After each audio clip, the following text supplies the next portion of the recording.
This is the Joe Gaither Show on BamaCentral.com.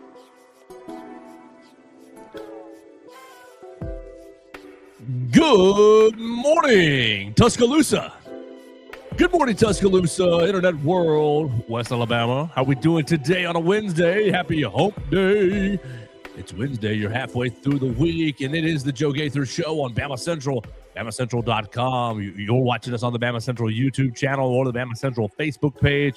You're listening to us on Apple Podcasts, Amazon, Spotify, wherever you get your podcasts, you can get the Joe Gaither Show on Bama Central. We're broadcasting live in the Derek Daniel State Farm Studios right here off McFarland Boulevard, just past the Tiger Rock on the left. You can call Derek for all of your insurance needs at 205-758-3391. Like a good neighbor, Derek Daniel is there. You can also call him and wish him a belated happy birthday. That was on Monday, so we appreciate Derek Daniel hosting the program and taking care of all of our insurance needs. He can take care of your insurance needs as well. And, of course, our friends Purple Turtle Roofing present the program as well. You can check them out online at roofturtle.com. It has been a rainy couple of days right here in West Alabama. Hope everybody's doing well with the storms. Make sure you check out roofturtle.com for all of your roofing needs, commercial or residential, metal roofs or shingle roofs. It doesn't matter, all throughout the Southeast and specifically in the state of Alabama. Purple Turtle Roofing can take care of you.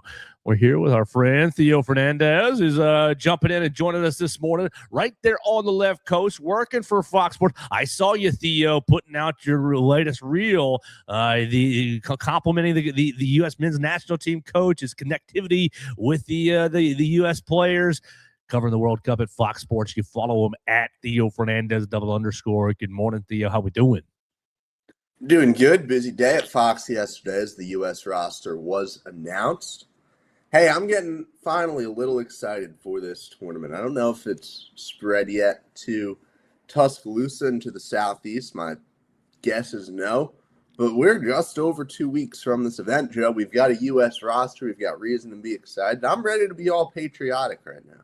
Well, what is the vibe after the roster release? Because, look, Theo, I used to, when I played FIFA, like all day, every day, be a huge U.S. soccer fan. Like, this is 2010s, 2013s, 14s and change, and I've really fallen off. But I'm seeing the scuttlebutt not really thrilled with the midfield selections, leaving off a pretty prominent midfielder. Didn't get taken on the roster. What is the vibe with the people who really are following the soccer about the roster release? Well, I don't follow it as closely as some people, but my takeaway is I vividly remember 2014, the first World Cup that I was really, into, and the reaction to Landon Donovan being left off the roster, right? Big U.S. soccer star. He gets left off. Well, that team overperforms, makes it to the knockout round, nearly takes down Belgium. Like, you got everything you could have out of that team. And to draw a parallel, you can't just take the most talented players in soccer in this World Cup. There has to be a real element of team building and deliberately placing players there. I know England, for example, is having the same thing, leaving off some stars. Look, I mean, you have to be fully behind this manager, right? A guy with a lot of experience, and you have to trust that he's making the right decisions, because obviously whatever U.S. soccer has done for the last decade hasn't worked. You didn't make the 2018 World Cup. You were the last time around.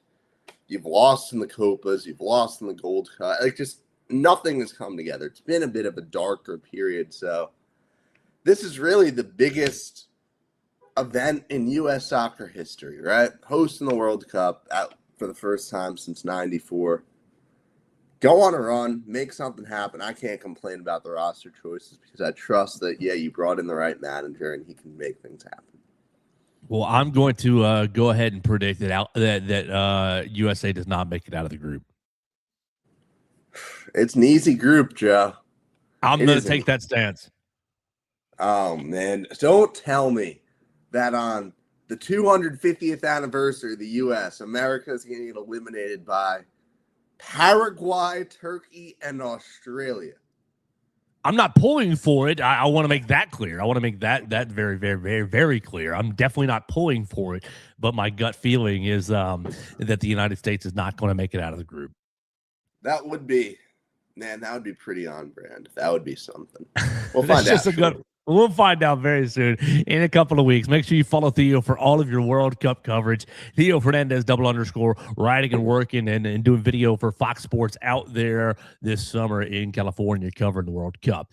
Theo, I want to talk about SEC spring meetings today. Just a couple of random topics to throw at you. Kalen DeBoer was at the podium yesterday. Greg Sankey was at the podium on Monday. Both of those press conferences can be seen on the BamaCentral YouTube channel. Downloaded and posted them up last night. Big thanks to the SEC Media Portal for making that available to us. So you can watch that if you want to see those gentlemen speaking about their respective organizations. I have a comment from Lane Kiffin talking about Nick Saban to Blake Toppenmeyer. If you want to talk about rumor mill, Lane Kiffin stirs up the rumor mill with Nick Saban. We can go Kirby Smart ready to break away and play SEC only football, or we can go straight up Alabama and Kalen DeBoer basically saying that it's going to be a smaller of 2027 recruiting class, and briefly explaining why. Which one you want to hit first? And we'll just go one of those three, and then maybe we'll end up with a little baseball conversation. Well, let's start with Alabama. Let's start with the smaller one, which is the Lane Kiffin comment. I'm not going to sit here and spend 15 minutes analyzing a throwaway comment by Lane Kiffin. That's where I'm at. Come on.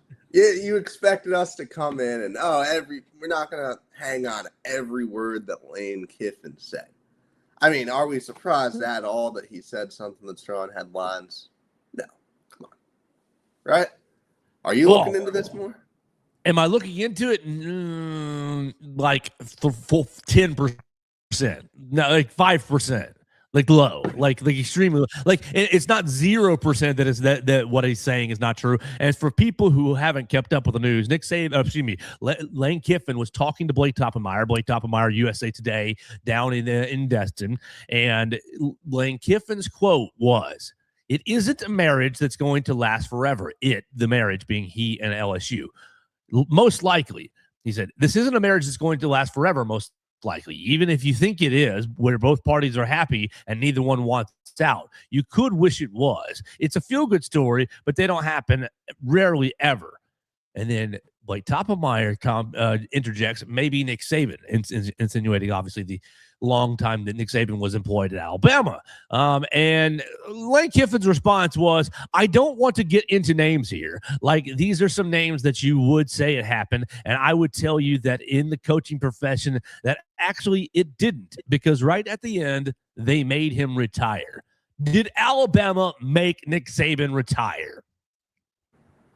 All right. I mean, first of all, it's not like this is something we've never heard before, right? You heard the conspiracy echoed in the past. I'm not putting any stock into that at all. Did Alabama make the greatest college football coach of all time retire fresh off a college football playoff semifinal appearance? No. Alabama did not make Nick Saban retire. If something ever comes out that says otherwise, Joe,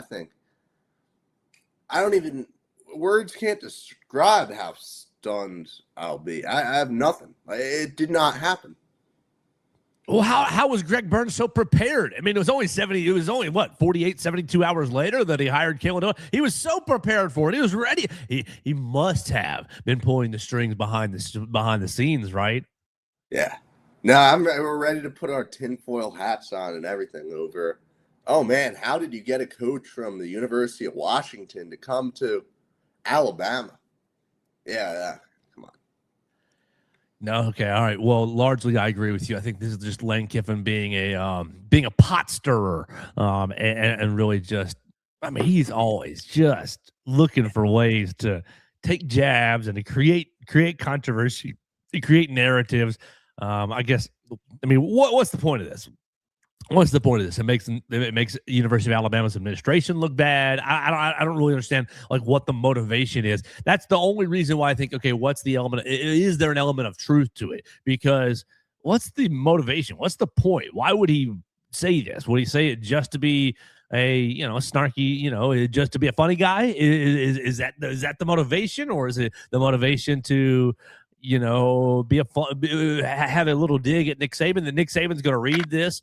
Like, that might be the point. Nick Saban reads this comment and texts Lane being like, "You son of a, what are we doing here?" Like, just to get the reaction out of Coach Saban might be the point. The point might be to, slam on the Alabama administration just to, basically, I don't know if that does anything for the high school recruits. I don't know. I don't think it does. But, like, what would the point be, Theo, if he's lying and trying to, trying to work for himself, put this out here, put a false narrative out here? What would be the point?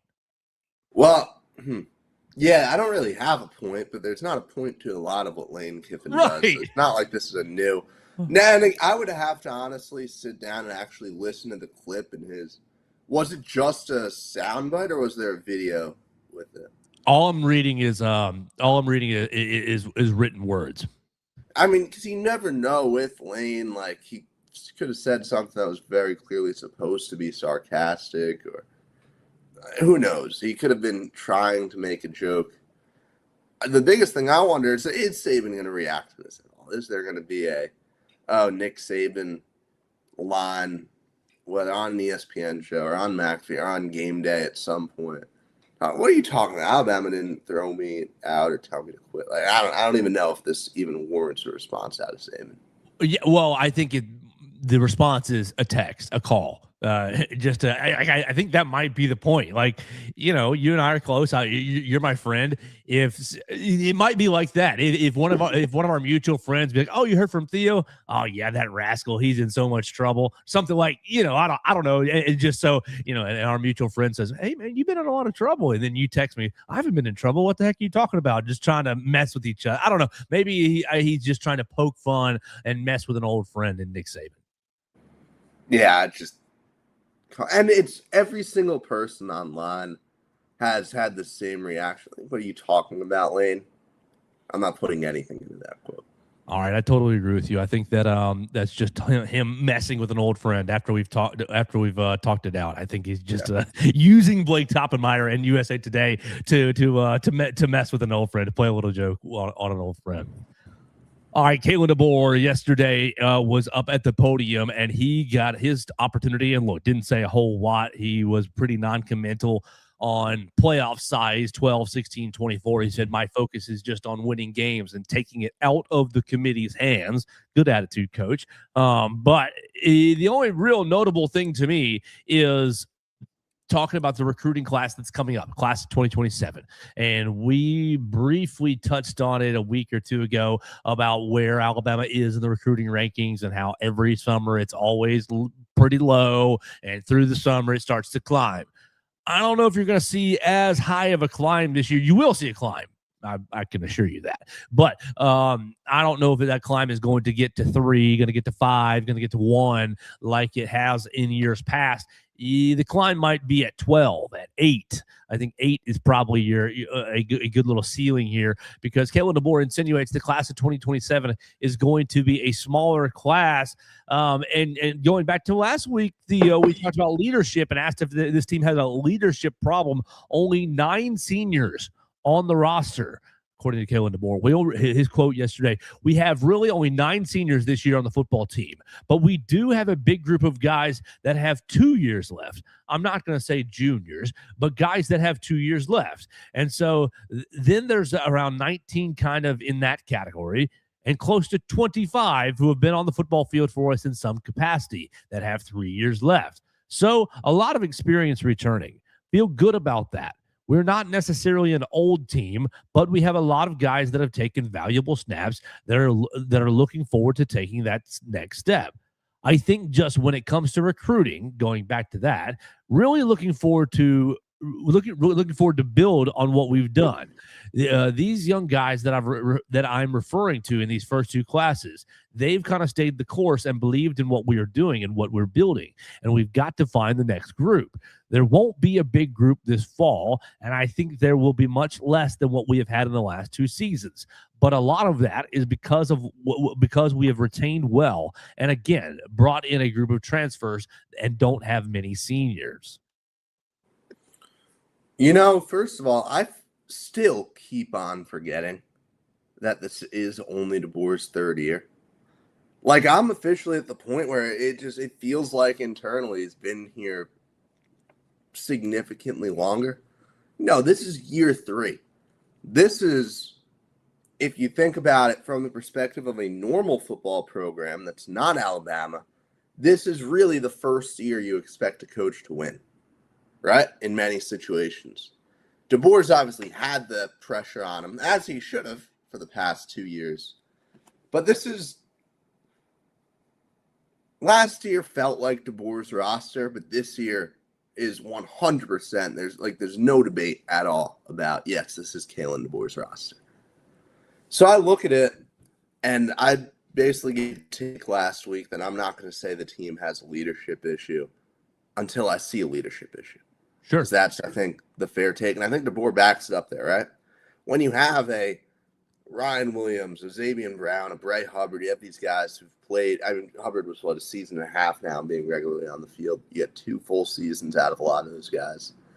You have a lot of veteran leadership, and you have veteran leadership that is 1,000,000% committed to Kalen DeBoer, right? And yes, we are still going to make that a storyline when a guy is in his third year. As tired as the take feels, it is a season where things are really falling into place more for Kalen DeBoer. I don't think the leadership's a problem. I don't think the recruiting class. I think he's had no problem getting guys to Tuscaloosa. Even a smaller recruiting class this year will have a lot of top end talent. I mean, case in point, the number 1 QB in the country.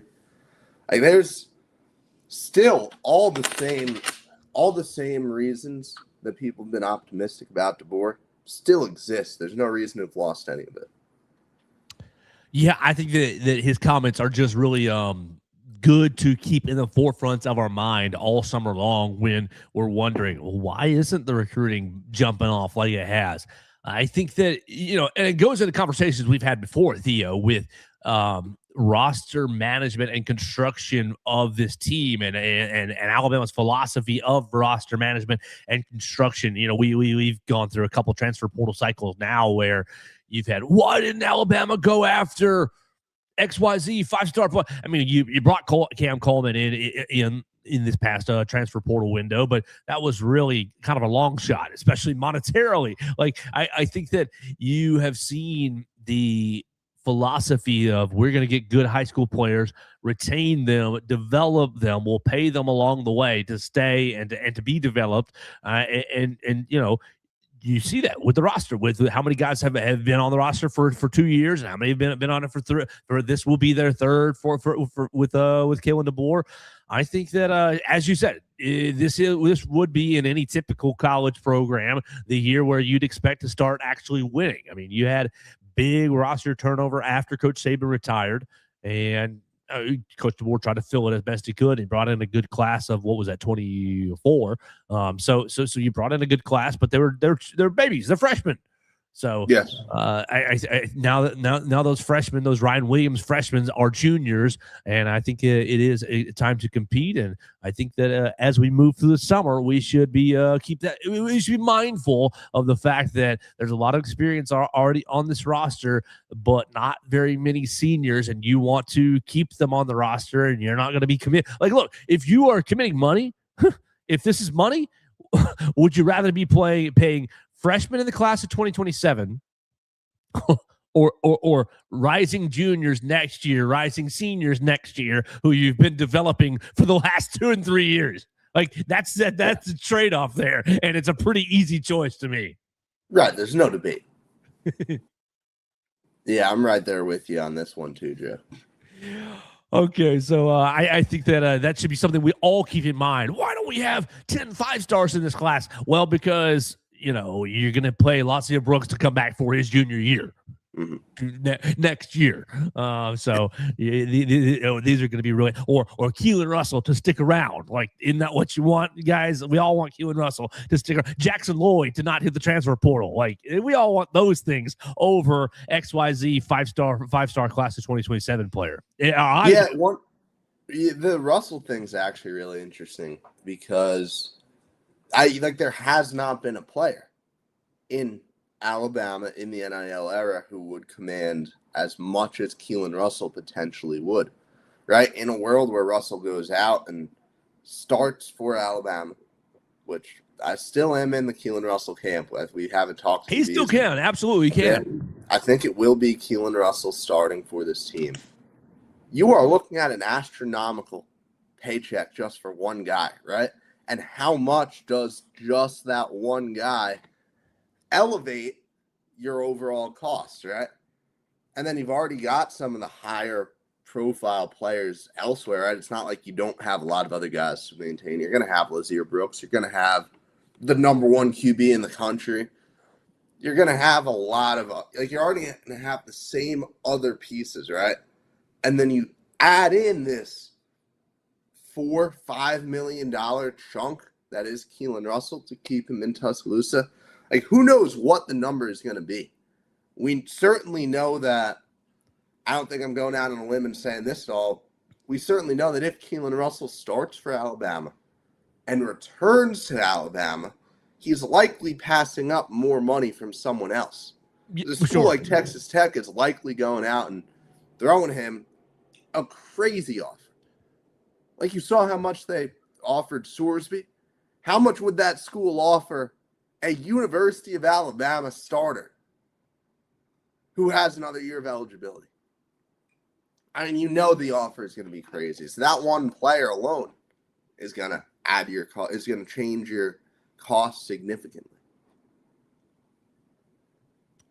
Yes, so I think you definitely are looking at the roster long term when you're thinking about the recruiting in class of 2027, and you're thinking, why aren't there up to 18 commits if they're at 12 commits? Like, I think the class will end. I think the class will end at about 16, 17 players is probably what I would guess for the class of 2027. You've had most of these classes be at 25, 28 in that range. Some of them even as high as 30. But I think that this one's going to be in the 15 to 18 range.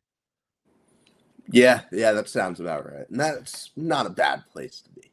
All right, you've already got 6. Yeah, that's a good. You already got 6 commits. Down year for a class. Sorry, I didn't mean to step all over you. Yeah, you've already got 6 commits in the class. You bring in another 10, and I think you're feeling pretty good about it. 10 in strategic positions, in strategic places. I think you're feeling pretty good about it. All right, you want to hit the last SEC Media Day topics, then we've got an arrest to talk about, and we've got baseball to talk about as well.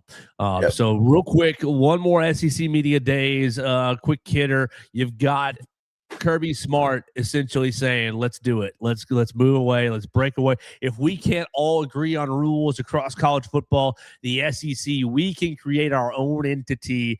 He's all about it. He thinks that his comments basically echo that you can fix the finances in each of our own little college spheres if we have our own rules, if we have our own processes.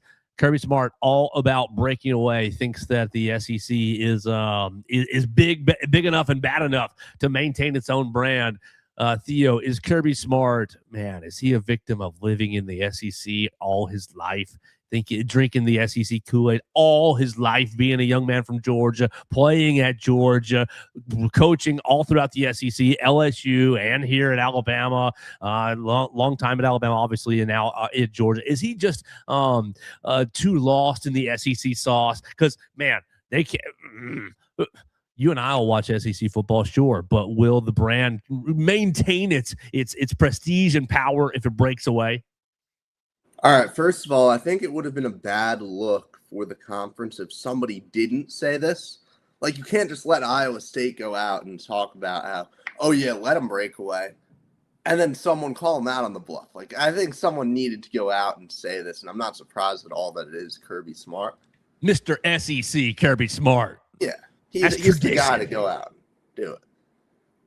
I don't know. Like, from a football perspective, right?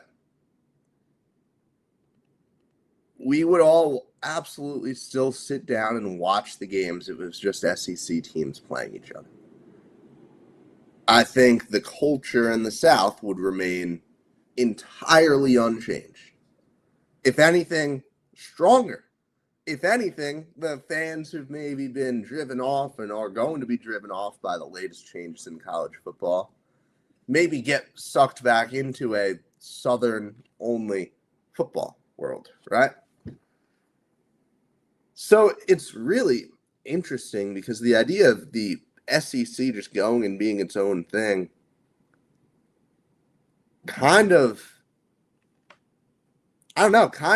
goes against all the other trends, right?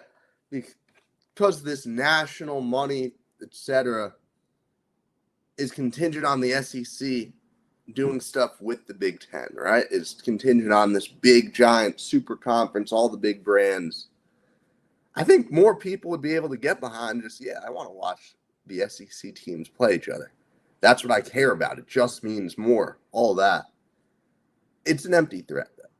And I don't think Kirby is even considering the ideas of, okay, is this football only? What other sports are we going to talk about? It's not going to happen. I don't know. It's such a mess right now. Yeah, I agree. It's pretty unlikely to happen. I don't see it being a viable option. But he was basically saying we can save the finances in these other sports if we do it. And now that I'm thinking about it, he's, you take a lot of the travel costs out if you're not traveling to non-conference games, and you can schedule all your postseason and championship games in the Southeast, like host everything in Atlanta. Like everybody can get to Atlanta. Your travel costs go way down. So for these non-revenue sports, maybe it does make sense to just stay, regional. It's a huge mess. It's a huge mess, and I'm not envious. Like, man, Greg Sankey has not an easy job. Greg Sankey right now is essentially fighting because you've got a lot. You've got people in the conference who want to have a 2014 playoff, and he still wants to stick at 16, and he wants to maintain the 16. So everybody's kind of mad at Greg right now, or not mad at him, but just kind of has a little consternation with Greg Sankey. I don't envy him at all. Yeah. All right. Here's the question: can you take like the Sun Belt with you?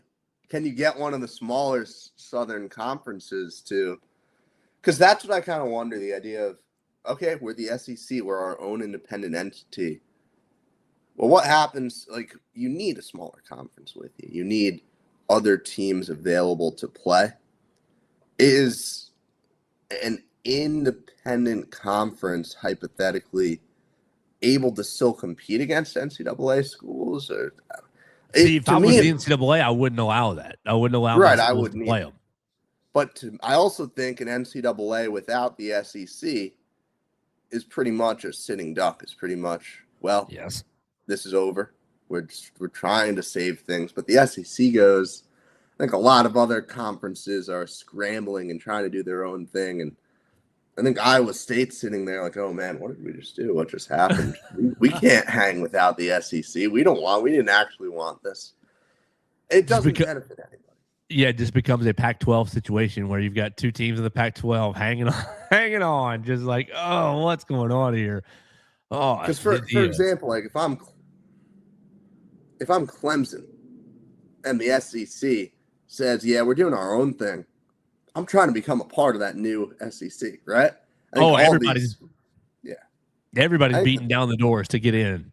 The Big Ten follows suit. The Big Ten leaves, right? Like an SEC leaving, hypothetically, is the end of the NCAA. Yes. So I think it's fun and interesting to have statements like this made, and we're going to continue to hear it. We've already heard it for a couple of years now. And it's impossible to predict what the fallout would look like. It's impossible to predict how things are going to land. And personally, I think, to kind of backtrack on what I said a minute ago when I first reacted to this, I guess, to try and kind of gather my thoughts, the SEC leaving or the NCAA going away, any world where that happens further reduces the regional aspect of college sports. I think the NCAA, for as much as things have kind of changed, as much as you have more of a national perspective and the conference realignment, all this stuff, the NCAA is still propping that up a little bit because the NCAA is still maintaining some aspect of tradition, and you can still make the case that it's not 100% pure money-driven decisions. NCAA goes away, that whole infrastructure goes away. Oh, yeah. So I think we want to maintain the SEC right now. Yeah, I do too. I think everybody needs to stay together and figure out a way to work together to move us forward in college athletics. Theo, before we move on, my girlfriend wants to thank you for checking in on everybody yesterday. Guys, I was ranking Marcel Reed and Lenora Sellers among the top 5 SEC quarterbacks in 2026. So big shout out to you, Carrie. Love you, baby. And we will see you soon. So, Theo, let's move right along and talk about, terrible, unfortunate.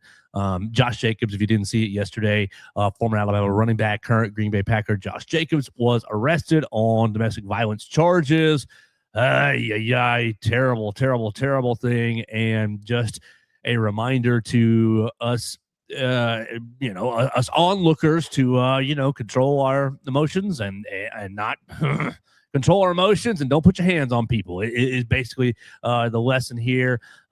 There's not really any new news to this, but yesterday he was booked, and so it's domestic abuse, disorderly conduct, intimidation of a victim. Brown County jail record, strangulation and suffocation charge are a felony. The other 4 charges are misdemeanors, so 2 felonies, 4 misdemeanors. Josh, according to the records, Jacobs being held without bond, which is kind of nuts, but might be appropriate there.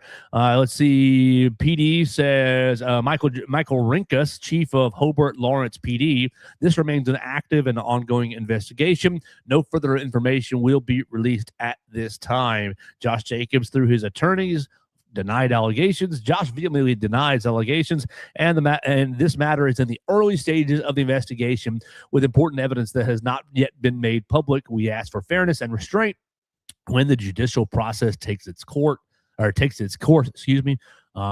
so I will offer fairness and restraint and just say, hope everybody works through this situation, this terrible situation, gets through it okay, because it is a terrible situation for everybody involved. And just a reminder to just be in better control of your emotions and don't put your hands on people.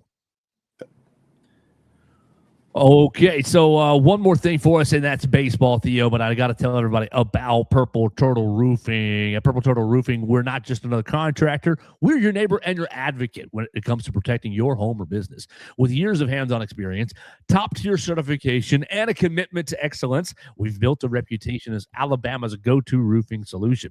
We specialize in residential roofing, commercial roofing, emergency storm repairs, full-on roof replacements, insurance claim support, and more. You can check them out at roofturtle.com or call them today at 877-787-PT-ROOF-5. They'll come out, give you a free roof inspection. Doesn't matter if you've got a residential roof or commercial roof, metal or shingle, or really any kind of roof in this world. Purple Turtle Roofing can come out and take care of you. So check them out online at roofturtle.com.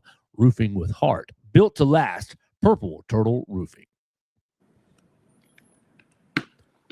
All right, last thing for us, Theo, because I got to get out of here today. I'm going to watch the groundbreaking of the new Sports Illustrated Resort right here in Tuscaloosa.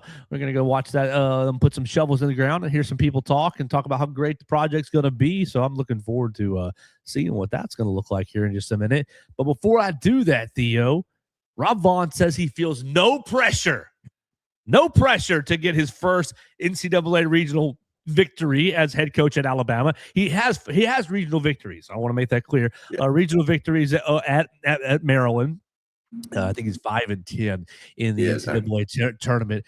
So he is looking to go 6-10 on Friday night. What do you think? Was he lying to me? I asked him, "Do you feel any pressure?" And he said, "No." It's just like if Justin LeBron was 0 for 5, worried about his next hit. He's just got to go out and focus on the process. And so that's what we've got to do: focus on the process, and the wins will come. Look, this season has been, without a doubt, the best coaching job of Rob Vaughn's Alabama tenure, maybe of his career.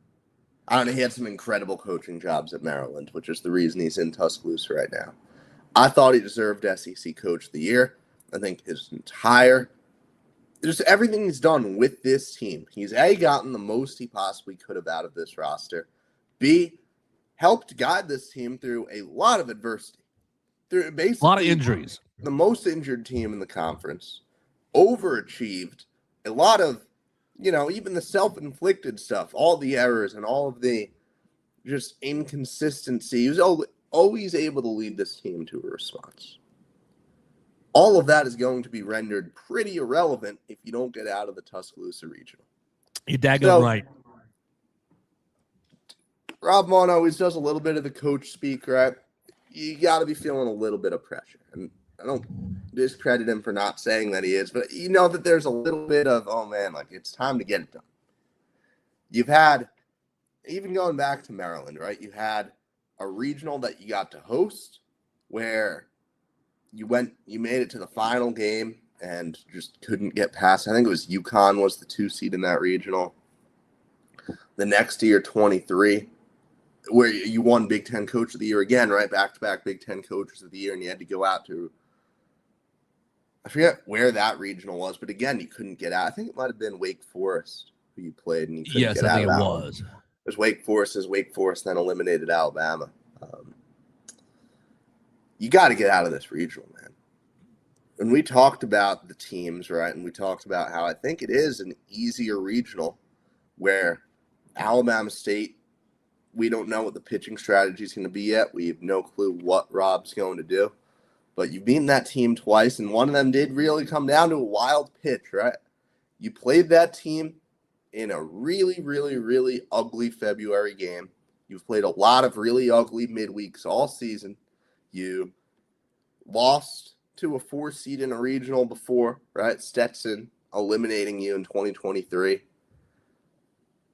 This Alabama State team, not that they're anything special, but anything can happen in this sport, right? So you get that first win under your belt, and I think things will fall into place a lot better, right? Just don't have anything crazy happen on Friday, and then the guarantee is that you'll get 2 cracks at either Upstate or Oklahoma State. And I do think it will be Oklahoma State, but obviously they're going through the same thing Alabama is, right? They know that we have to play a hot team, a capable mid-major, and Oklahoma State is a flawed baseball team themselves, and they're thinking the same thing. Come on, we have to make it to this game against Alabama. That way we make sure that our bats have at least 2 chances to really take off and get a win against the Tide. They're having the same exact debate. Every team is having the same debate. Someone is going to get upset. I mean, you remember last year, the 1 and 2 seeds, Vanderbilt and Texas, both failed to get out of the regional. This is, at its core, a very, very pressure-filled time for every team in the country. There's a different kind of pressure in this regional, I'd argue, too, or in this sports postseason, too, because of the hosting, because of the little pods, because you know exactly what's in front of you for a weekend. You know, it's 4 teams enter the ring, and 1 gets to move on, and the other are going to have a lot to answer to and a lot of disappointment. Alabama's felt it plenty of times. Rob Vaughn's felt it plenty of times. There's no reason to believe that this team can't change that this year. I agree. You want to be in Sewell Thomas Stadium on Friday night as Alabama takes on Alabama State. So last question for you, Theo, as Rob Vaughn emphasized the importance of starting the weekend 1-0. He said everybody's looking at Oklahoma State, but we are starting with Alabama State. You've got to go 1-0. He says if you end in the if you end Friday in the losers bracket, then you've set yourself up for a long, difficult weekend, right? So going 1-0 is paramount. Because it's paramount, is he going to throw Tyler Fay? He was non-committal on a pitching plan. We're still working through the processes. We're still working through what we're going to do. Is he going to throw Tyler Fay, Zane Adams, Miles Upchurch, or a midweek arm against Alabama State? Real quick. It won't be Fay or Adams. I think that it will. I think that it's going to be Upchurch. I think it makes sense for it to be Upchurch against Alabama State. There's no reason to complicate this. He's your number 3 starter. He didn't pitch last weekend. He did not. I'm just saying they rested, well rested. Yeah. Which can always be viewed as any bit of someone's rhythm being messed up a little bit can always affect somebody, right? Maybe, sure. Upchurch seems like the easy play. Throw the freshman into this game. It's your first regional appearance. Hey, man, we might need you in a much more important game in a week, hopefully, if things go our way. Let's make sure we get you out there. And you go and give us a great – I mean, this guy went 7 innings against an SEC team a week and a half ago. You could go 7 against Alabama State, set them up for the win, and then if the bats do their jobs, you're up by enough to not even have to throw a significant bullpen arm. You could, in theory, turn to one of the midweek bullpen arms late in the game if you haven't run ruled them. Like, that's the kind of game this should be for Alabama. You throw Fay, I think, no matter what, in game number 2. I think that one makes a lot of sense. You throw Fay and then say, hey, let's get to 2-0. And then certainly, like, if you lose game 1, if game 1 goes off the rails, you need Fay to make sure you don't get eliminated. Like, it's a no-brainer either way. So, yeah, I'm going Upchurch, Fay, Adams in that order. There we go. So we will see what Alabama ends up doing this weekend with their pitching plan.